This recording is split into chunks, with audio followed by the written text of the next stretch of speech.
Hola, ¿qué tal están? Bienvenidos todos nuestros oyentes del fin de semana a esta tertulia de Radio Sefarat. Hoy damos la bienvenida a esta mesa de análisis a Ricardo Ruiz de la Serna, que es profesor de Comunicación Política de la Universidad San Pablo CEU. Bienvenido, Ricardo. Bien hallados todos. También está con nosotros Isaac Querub, que fue presidente de la Comunidad Judía de Madrid. Bienvenido, Isaac, de nuevo a la mesa. Alex. Bien hallado. Hay tres temas jugosos esta semana, tres temas que han dado mucho de qué hablar.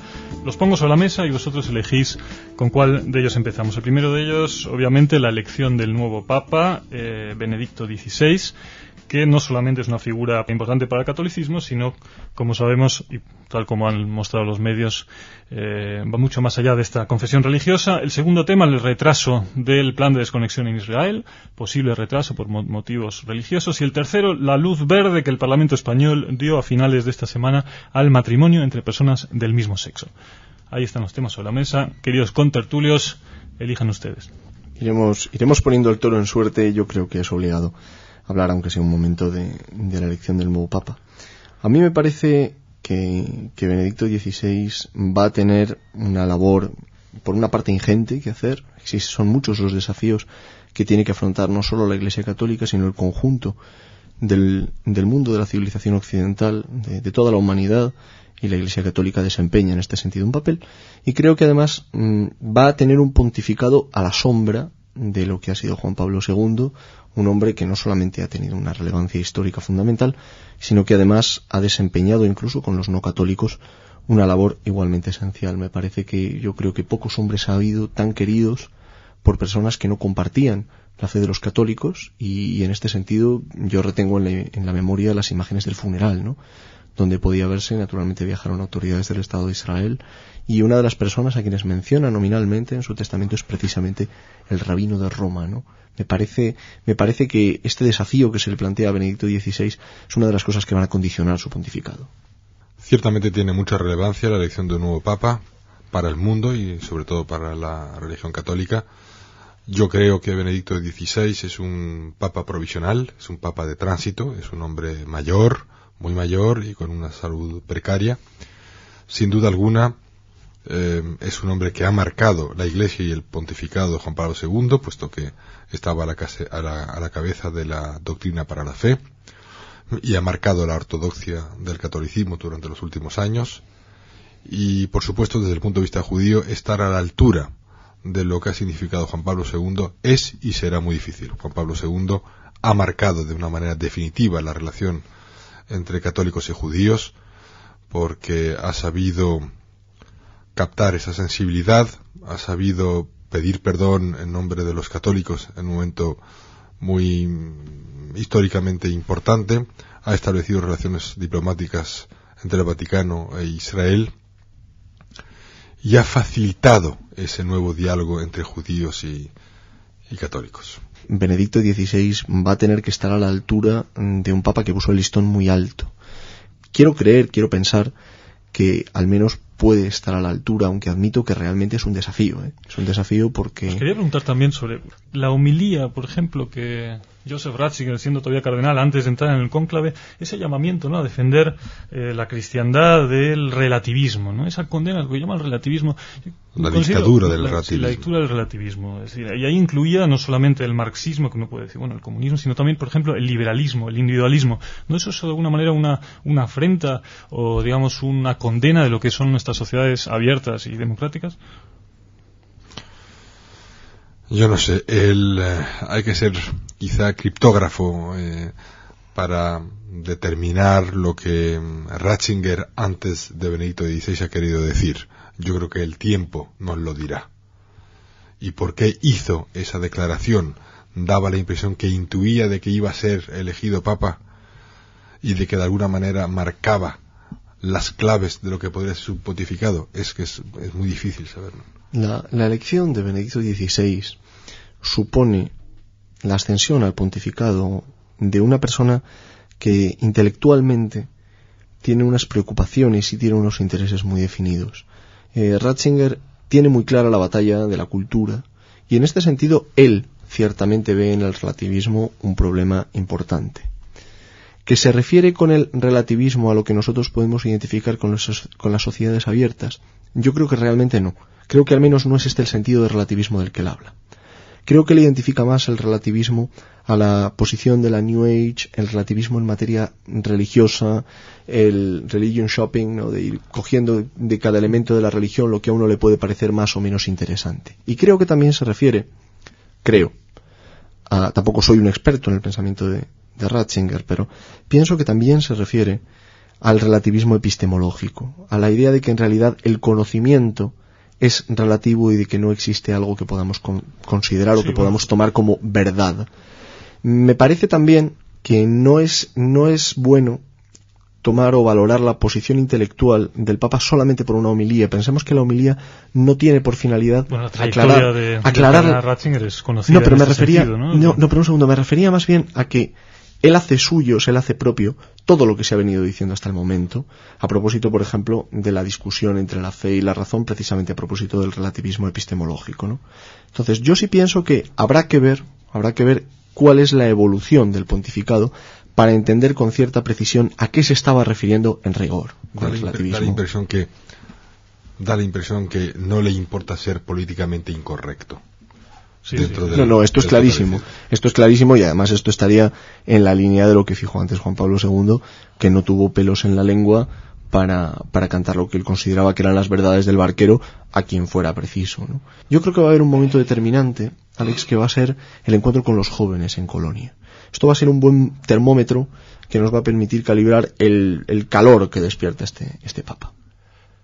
Cambiamos de tema. Hemos hablado también esta semana sobre el retraso posible en el plan de desconexión de Gaza, la retirada de la franja de Gaza, de las colonias y los 7.000 habitantes de Gaza, por razones de respeto a la sensibilidad religiosa de los habitantes de la franja. A fecha de hoy, Alex, a mí no me constan explicaciones por parte del gobierno israelí.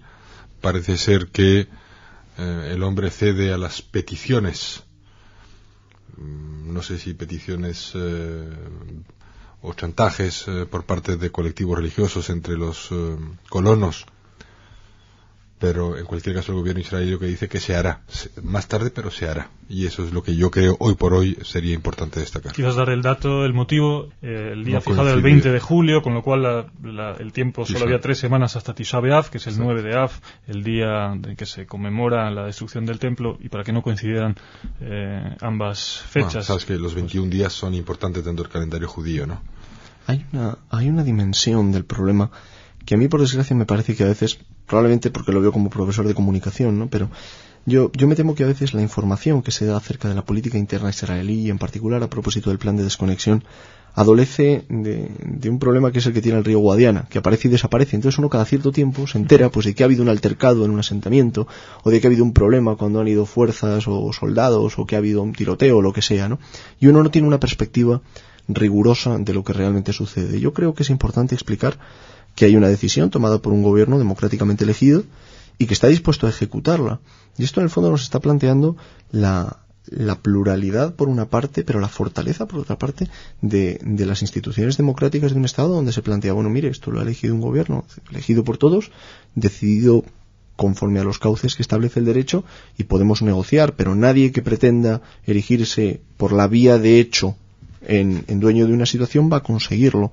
Y yo creo también que es bueno desdramatizar un poco lo que en ocasiones sucede, ¿no? Hace poco había una crónica en un periódico que, caramba, daba la impresión de que en Israel dentro de poco iban a comenzar los conciudadanos a tirotearse unos a otros, y yo pienso que en ocasiones se exagera. Tengo esta impresión, Isaac, no sé cómo será. Yo no puedo dar una explicación. Quizá un hombre ducho en materia religiosa podría dar una explicación mucho más profunda que la mía, pero ciertamente el 9 de Ab es una fecha históricamente dramática en la historia del pueblo judío, ¿no? Muy dura, claro. El primer templo, el segundo templo, la expulsión de los judíos de España, y además eso religiosamente está marcado por los 21 días anteriores. Uh-huh.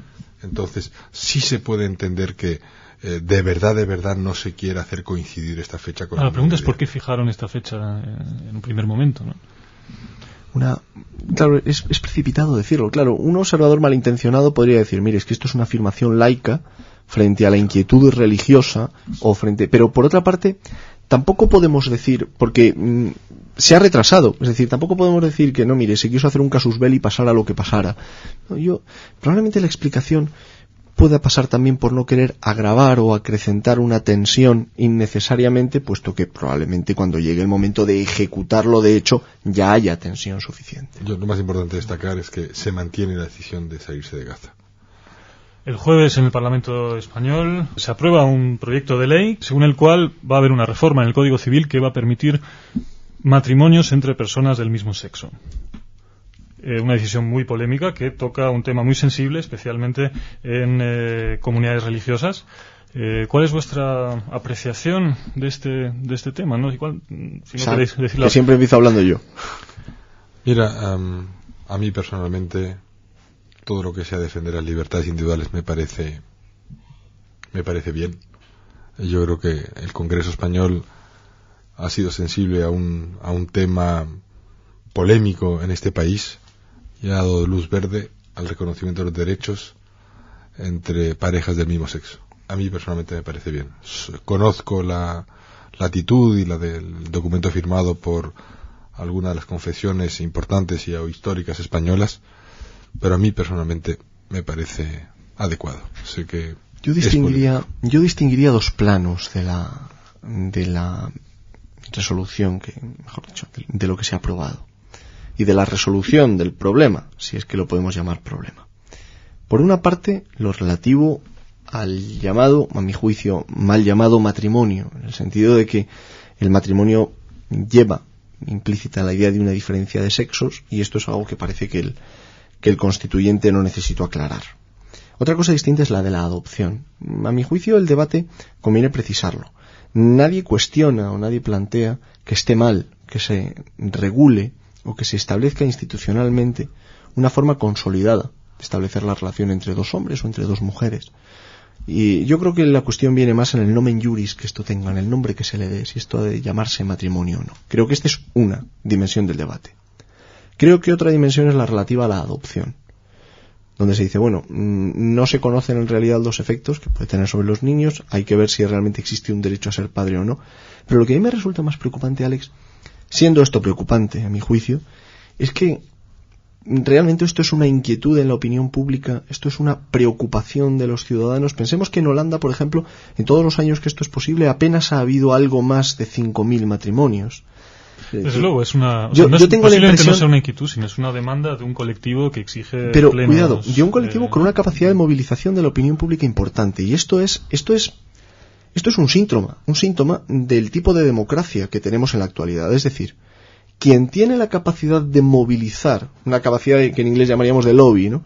Quien tiene una capacidad de movilizar a la opinión pública en su favor, sean muchos, sean pocos, sean representativos de inquietudes o no lo sean, consigue una decisión del legislador. Mientras que uno puede decir, bueno, ¿y qué capacidad de movilización tienen? Por ejemplo, por poner un caso, yo no sé si nuestros oyentes conocerán la situación de las viudas y cómo queda la pensión de viudedad para una señora, ¿no? Cuando una señora enviuda, la pensión que le queda, si no ha trabajado y si no ha tenido otras condiciones que le permitan, pues, tener una situación más desahogada, pues es una situación más bien precaria. Las pensiones, por lo general, no son muy elevadas. ¿Qué capacidad de movilización pueden tener las viudas en España? Pues seguramente una capacidad más bien pequeña, ¿no? Y uno dice, bueno, pues que el problema de las viudas, ¿a quién le interesa el problema de las viudas?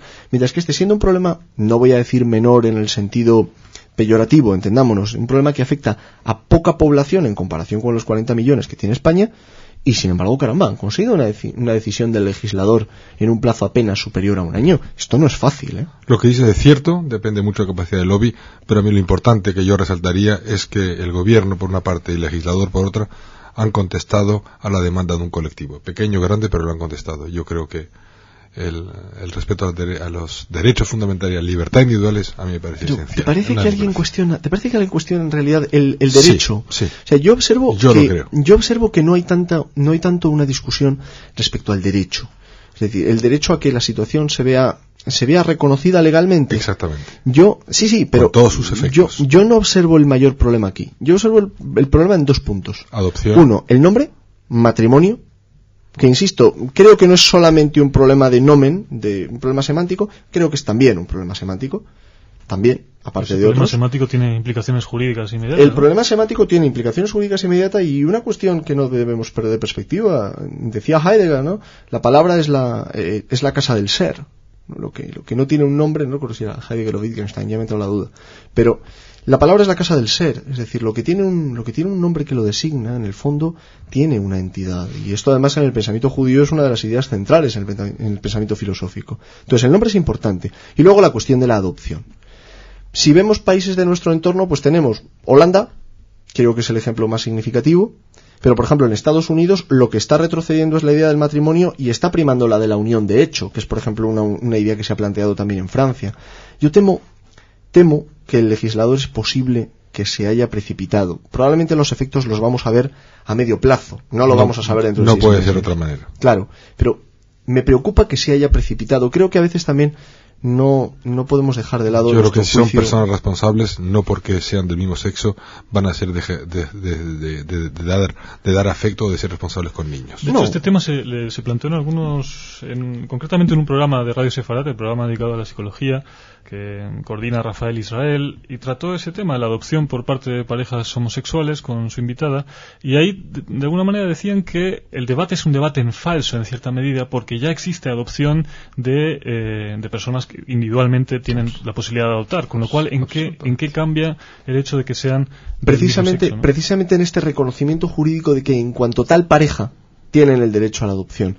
Yo insisto que a veces cuando uno habla, cuando en los medios de comunicación se habla del tema, parece que uno en el fondo deja de lado esa realidad humana a la que Isaac hace referencia y que yo también quiero tomar, esta realidad de que hay dos personas, caramba, que están ahí. Yo creo que no tenemos que perder de perspectiva, igual que existe un derecho a adoptar cuando una persona está soltera y en principio esto es posible, existe también el derecho del niño, del menor, a educarse con las máximas garantías y a formarse con las máximas garantías de que esto va a ser bueno para el desarrollo de su personalidad. Es aquí donde los efectos que pueda tener esta decisión del legislador creo que no los conocemos. Me parece que es muy arriesgado el adoptar una decisión así, y me parece que por otra parte, entrando en un campo ya más axiológico, más de valores, puestos en una balanza el derecho a ser padre por una parte y el derecho del menor a crecer y a formarse en un hogar con las máximas garantías que sean posibles de que va a ser bueno para su desarrollo, me parece que la prudencia hubiera sido lo ideal. Creo de todas formas que vamos a tener mucho tiempo para hablar de esto, porque bueno, esto ha sido un primer paso. Veremos qué sucede, veremos si esta ley es recurrida o no es recurrida ante el Tribunal Constitucional. Vamos a ver qué es lo que sucede. Como el tema no está cerrado y como dice Ricardo, hay tiempo para hablar del tema, os emplazo a un próximo debate si os interesa sobre este tema en particular o sobre muchos otros de los que tratamos aquí en la tertulia de Radio Sefarat. Ricardo Ruiz de la Serna, muchas gracias por venir, contamos contigo en próximo. Es un placer siempre. Isaac Erup también, como siempre, un placer para nosotros. Feliz fiesta de Pesaj y hasta muy pronto.